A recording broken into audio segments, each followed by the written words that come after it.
Pasado mañana la Corte Constitucional se enfrentará al dilema de mayor impacto político en su historia: tumbar la reelección presidencial o blindarla. Guillermo Gómez. Carolina, a las dos ponencias contradictorias que tendrán sobre sus mesas los magistrados se suma el efecto colateral que tendrá sobre la casi inminente postulación del vicepresidente Vargas Lleras.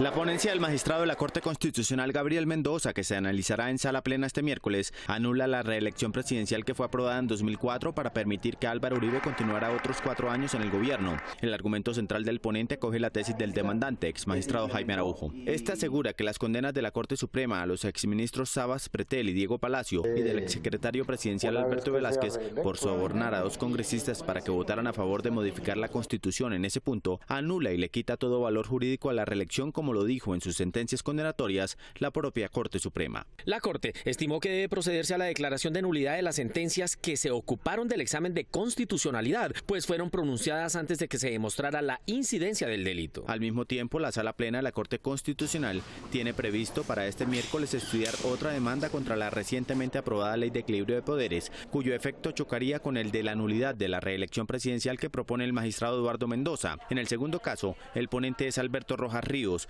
pero este llega a la conclusión opuesta a la de Mendoza. Resuelve que para prohibir la reelección presidencial no lo puede hacer el Congreso ni otro órgano, sino el pueblo en votación general. La prohibición de la reelección solo podrá ser reformada o derogada mediante referendo de iniciativa popular o iniciativa constituyente. Como nunca, los magistrados de la Corte Constitucional se enfrentan a un dilema que puede cambiar la historia política del país si resulta que la reelección de Álvaro Uribe y aún la de Juan Manuel Santos estuvieron por fuera del marco constitucional. La declaratoria de invalidez podría tener efectos colaterales para el más fuerte candidato a la presidencia en 2018, Germán Vargas Lleras. Estaría inhabilitado para ejercer la presidencia. La ponencia del magistrado Mendoza anularía la posibilidad de que el vicepresidente pueda lanzarse, porque reviviría la norma que regía originalmente en la Carta del 91. El vicepresidente no podrá ser reelegido presidente de la República para el periodo inmediatamente siguiente. Mientras dure la discusión en la Corte de estas dos ponencias y la aspiración presidencial del vicepresidente Vargas Lleras.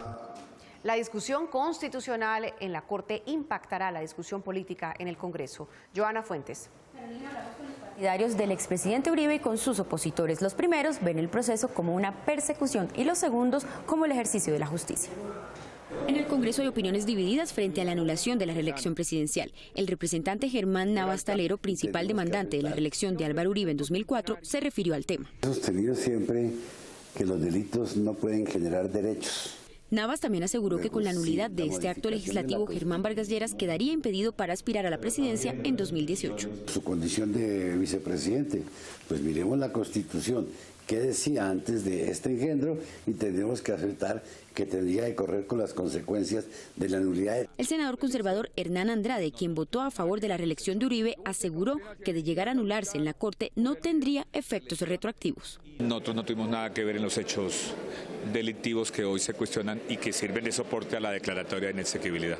Pero el senador Iván Cepeda sí cree que puede haber efectos. De producirse una decisión contra esa reelección, pues por supuesto habrá que examinar cuáles son las consecuencias. El uribismo, como era de esperarse, rechazó el estudio de la demanda en la Corte. Implicaciones yo diría que ninguna.